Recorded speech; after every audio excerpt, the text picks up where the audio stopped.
Rayzr. Hey, welcome back to Sketchin with Rayzr, and today I'm drawing a character versus art piece.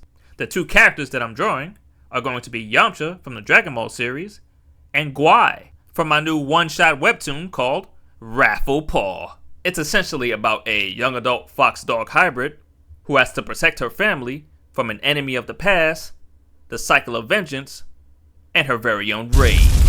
The art style is a mixture of Shaolin Showdown and Samurai Jack, with inspiration from things like Kung Fu Panda and Dragon Ball Z. In fact, the very martial arts style that she and her father uses is similar to that of Yamcha's. Yamcha uses the Wolf Fang Fist martial arts, while Guai and her father uses the Flame Fang Fist. I'd be lying if I didn't say that I did this because I really like Yamcha and anything dog or wolf related. Regardless, I thought it would be cool to see Yamcha's blue ki interact with Guai's black flames. My initial drawing of Yamcha was looking kinda crappy, so I had to trace over the original art style to get the proper measurements and anatomy of the character's face. The ironic part is that I actually used to draw Dragon Ball characters all the time as I was a kid, so a lot of this was coming to me naturally. Like how Toriyama liked to, for some reason, draw the torsos of his characters really small, but then give them really long legs. The first idea that I had for this matchup was to essentially have Yamcha take his iconic Wolf Fang Fist stance in preparation for Guai, who's just charging at him like a bat out of hell, or I guess a fox dog out of hell, in order to commence a brutal fight. Part of the idea was to have her ki sort of trail off into the distance as though she was flying from a faraway location. But unfortunately, I left the ki looking like a huge blob of nothingness with a whack trail.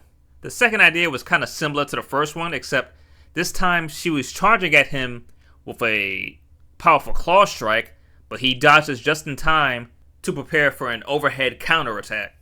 I remember having trouble with the anatomy for Yamcha in this one in particular, because I was putting him in a somewhat foreshortened perspective where he's sort of leaning back, and the torso for Yamcha wasn't quite wide enough. Or at least, I couldn't tell if it was wide enough or not, considering most of the Dragon Ball characters have wide shoulders. But you can let me know in the comments on whether or not it looks right. Guai has more of a cartoony style, and I've been drawing her repeatedly due to the comic, so it was real easy to put her in all kinds of dynamic poses. Now that I think about it, it looks like he's about to use that high-angle flurry of attacks that he uses in the video games. As for the final idea that I had, it was going to be a more up-close and personal clash between them. Guai is much shorter than Yamcha, so she's kind of going to be climbing on him, while he's sort of pulling away and trying to strike at her.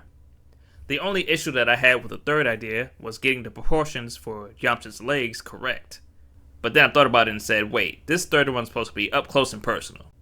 You don't need to see the whole body. So I just sort of zoomed in and used that as the final idea. This one was mostly inspired by those constant clashes between Wolverine and Sabretooth. He's this tiny dude, but he's always picking a fight with this much taller and bigger beast-like man. Although now that I think about it, Wolverine's always picking a fight with taller and bigger dudes. It don't matter. As long as he got them claws, he's gonna fight ya. It actually reminds me of that X-Men fighting game where he's always like, I got 6 reasons for you to walk away. It's like, okay dude, we get it. You got claws. This one was honestly my favorite, but I asked several people which of the 3 ideas best fit the concept of 2 people clashing. And it was a constant tie between the second and third idea, with the second idea beating the third one by a few number of people. So I went with that. I didn't want to do anything too crazy with the line work for this art piece. I just wanted to keep it simple and put most of the focus on getting the colors right and making the piece look even more dynamic through all the little special effects. I'm gonna let you guys check out the rest of the process while listening to some sweet music, but if you're interested in my one-shot webtoon, the link to it will be in the description below. There will be more one-shots to come. I'm actually already working on the next one. In fact, I'm done writing the story and already done with the concept art. So now all I gotta do is draw the webtoon. Yeah. But I hope you guys have a good one, And make sure to keep your mind, body, and soul razor sharp.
Rayzr.